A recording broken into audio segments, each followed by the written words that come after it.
Hello guys, welcome back to my channel. आज मैं पति अनाड़ी का महा एपिसोड बोलने जा रही हूँ। एपिसोड की शुरुआत में किशोरी जब अपने चेहरा काले रंग से बिगड़े हुए घर लौटती है तो सब उस पर हंसते हैं और मंजू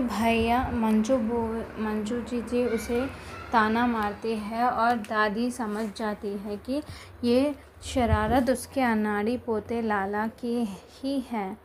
अपने पति लाला से बदला लेने के लिए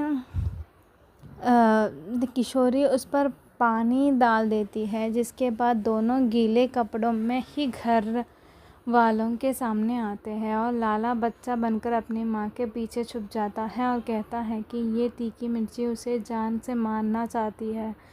माँ दोनों को डांटती है और जल्दी से तैयार होने को कहती है क्योंकि उन्हें गुरुजी के यहाँ निमंत्रण देने जाना है।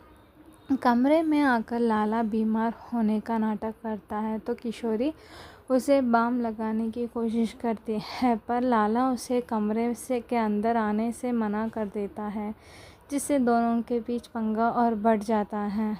इसी दौरान महल में कृष्ण महोत्सव की तैयारी चल रही होती है, जहां लाला जंप कर डोल ताशे पर नाच रहा होता है, पर किशोरी की नज़र पालकी पर पड़ती है, जिसके सारे कील निकल चुके हैं और वह अचानक गिरने वाली होती है। किशोरी अपनी जान पर खेलकर कृष्णा जी की मूर्ति और लाला दोनों को बचा लेती है, जिसे देखकर दादी बेहद खुश होती है और उन्हें लगता है कि ये कान्हा जी का ही आशीर्वाद है।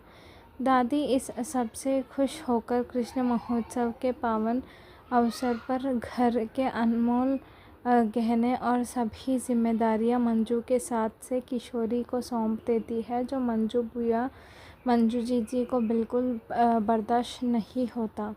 मंजू को लगता है कि आज दादी ने इसे गहने दिए तो कल ये दुकान की चाबी भी हड़प लेगी, इसीलिए वो किशोरी का नाम इस घर से और लाला की ज़िंदगी से हमेशा के लिए मिटाने का प्लान बनाती है। मंजू और उनका बेटा मिलकर कान्हा जी के गहनों का संदूक चुरा लेते हैं ताकि इसका पूरा इल्ज़ाम किशोरी पर लगाया जा सके। लाला चोरी चुपके उनका ये प्लान देख लेता है और बदला लेने के लिए वो गहने खुद छुपा देता है। इधर किशोरी को लाला को उनकी कड़वित दवाई खिलानी होती है, पर लाला मना कर देता है। इसीलिए किशोरी घर में एक पानी पूरी खाने का कंपटीशन रखती है, जिसमें वो चालाकी से दवाई वाला पानी मिला देती है और लाला जीतने की खुशी में वो पानी पूरी खा लेता है, जिसके बाद उसे पता चलता है कि उसे उल्लू बनाया गया है।